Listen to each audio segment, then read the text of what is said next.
नमस्कार, मैं हूं सिद्धांत त्रिपाठी और आप देख रहे हैं सुरमई टाइम्स का हेल्थ शो यू कैन, जहां हम बात करते हैं आपके और हमारे सेहत के बारे में। और आज हम बात करने वाले हैं बोन हेल्थ और उनसे जुड़ी सारी समस्याओं के बारे में। एक ऐसे इश्यूज हैं जो कि आजकल बहुत ज्यादा कॉमन हो रहे हैं।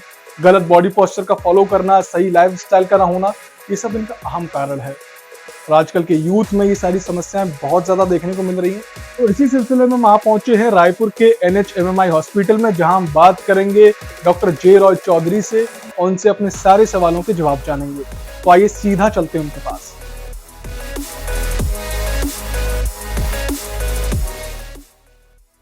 नमस्कार, अभी मैं बैठा हुआ हूं डॉक्टर राय चौधरी सर की केबिन में। और सर, आपका बहुत बहुत स्वागत है हमारे चैनल में।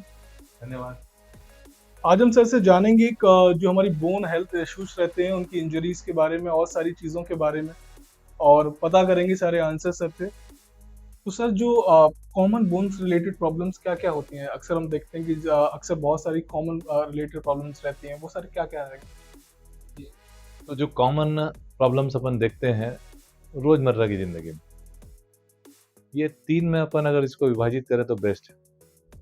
नेक, बैक और नी, घुटना, कमर और गर्दन। इन जगहों के दर्द बहुत ज़्यादा कॉमन है।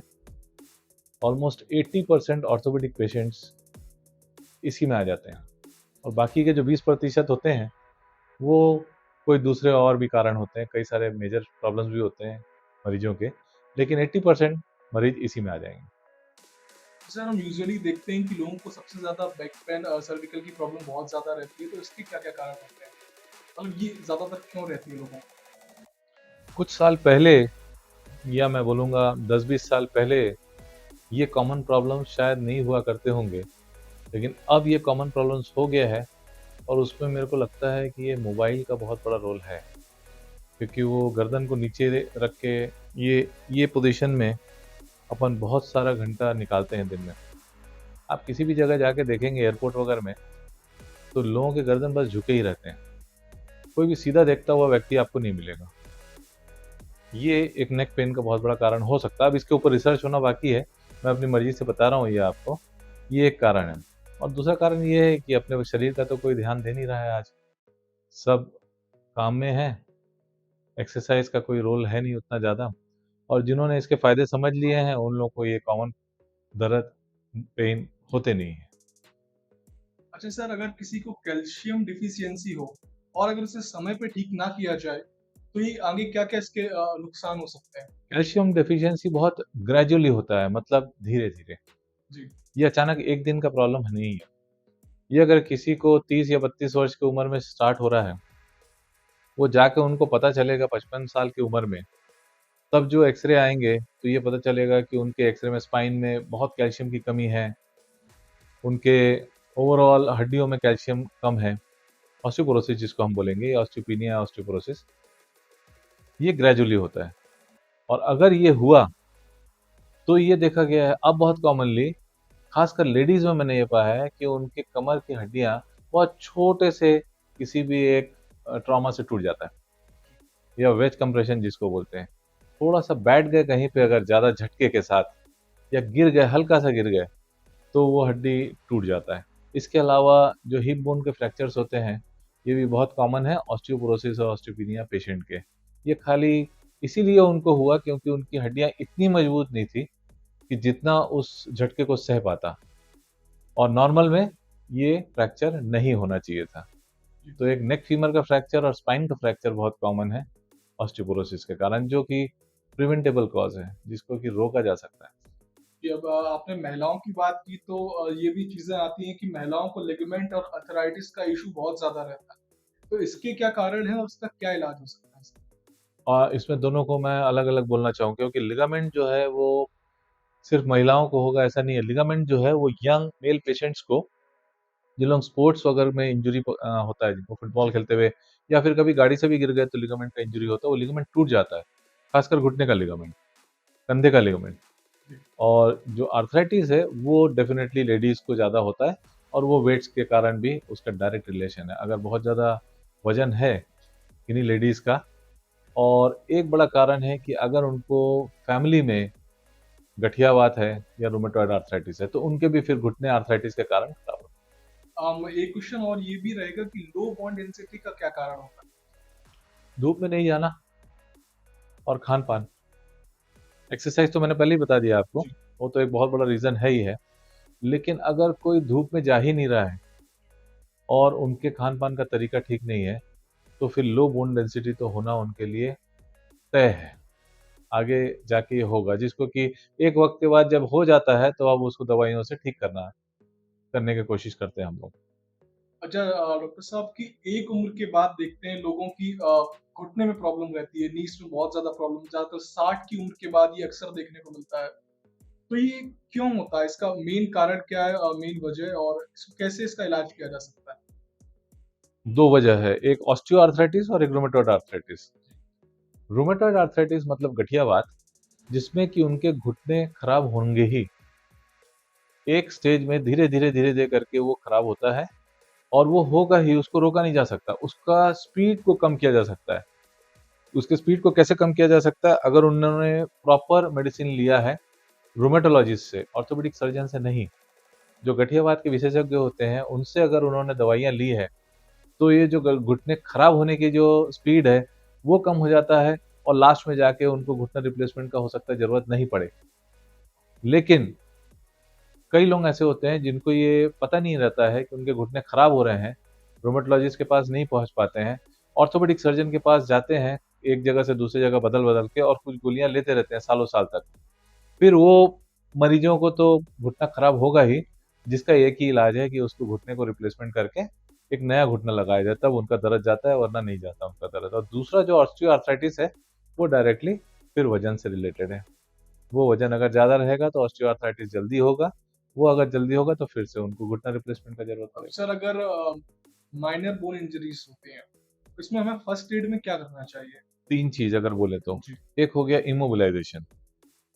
उस पार्ट को आप हिलने डुलने से रोकिए। तो आपके हाथ में जो भी है आसपास, एक कार्डबोर्ड भी है, कार्डबोर्ड का पीस को आप मोड़ के उससे स्प्लिंट बना के उसको हल्के से बांधिए, ताकि वो हाथ या पाँव का जो भी हिस्सा है वो ज्यादा हिले नहीं। अगर वो नहीं हिलेगा तो एक तो दर्द भी कम होगा और उसमें और जो नुकसान होना है वो भी कम हो जाएगा।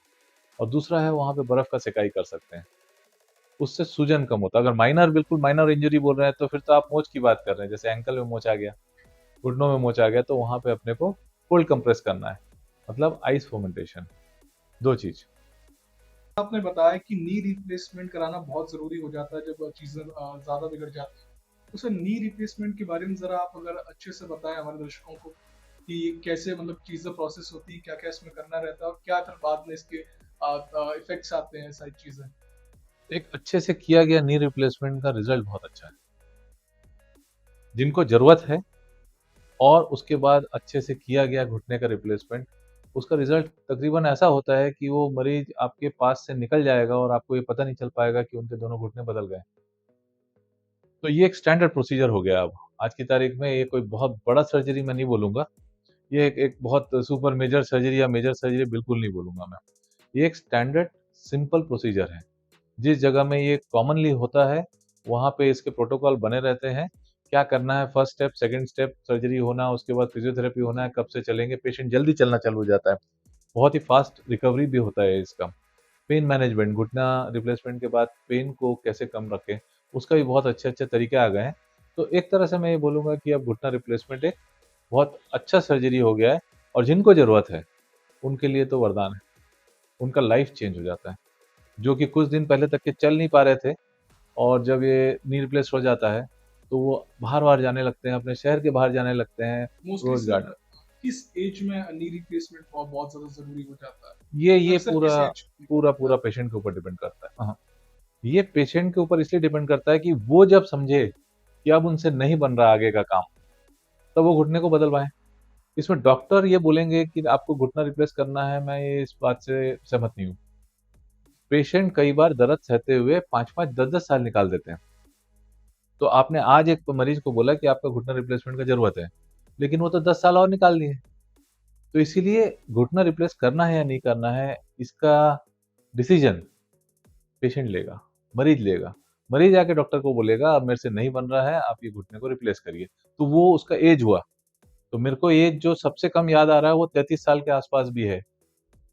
राजनांदगांव की वो लेडी थी, वो चल ही नहीं पा रही थी, रूमेटॉइड आर्थराइटिस की वो पेशेंट थी, उनके दोनों घुटने पूरे खराब हो गए थे। तो ये सबसे कम एज हो गया, और मैक्सिमम एज तो बहुत है, मतलब वो 80-85 के ऊपर भी चले जा रहा है अब तो, क्योंकि अब उनको चलते नहीं बन रहा है, तो 85 में जाके भी वो पेशेंट ने अपने घुटने रिप्लेस करा लिए। तो इतना बड़ा रेंज है, तो इसमें अगर मैं ये बोल दूंगा कि 60 में करा लो या 70 में करा लो, तो वो गलत है। पेशेंट जब बोलेगा कि हाँ भाई आपको करना है, तब उसको करना चाहिए। अच्छा सर, आजकल हम देख रहे हैं कि यूथ के अंदर बहुत ज्यादा बोन्स की प्रॉब्लम आ रही है, से चलने में या कहीं बैक पेन हो रहा है, नेक पेन हो रहा है, बहुत सारी चीजें यूथ के अंदर देखने को मिलती है। इसके क्या कारण है सर? वो तो मैं पहले ही बताया आपको, लैक ऑफ एक्सरसाइज, मतलब बिल्कुल एक्सरसाइज नहीं करना।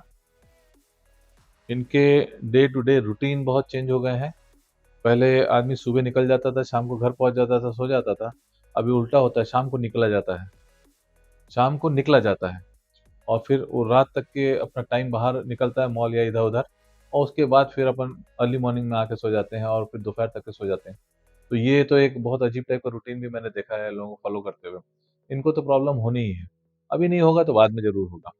और तीसरा, फूड, फूड मतलब खान पान का तरीका, तो सर वो हमें भी समझना।